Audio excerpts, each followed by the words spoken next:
নির্বাচনী প্রচারের শেষ দিনে মমতা বন্দ্যোপাধ্যায় দেখছেন সরাসরি ছবি।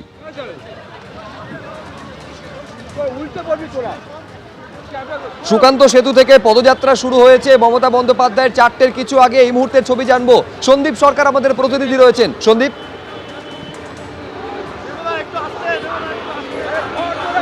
দেখো, আমরা দেখতে পেলাম সুকান্ত সেতু থেকে এসে একেবারে ঢাকুরিয়া যে ব্রিজ, ঢাকুরিয়া ব্রিজের সামনে মুখ্যমন্ত্রী তিনি একটি স্কুটারে উঠলেন এবং তারপর এখান থেকে ঢাকুরিয়া থেকে গোল পার্ক পর্যন্ত তার স্কুটারে যাওয়ার কথা রয়েছে।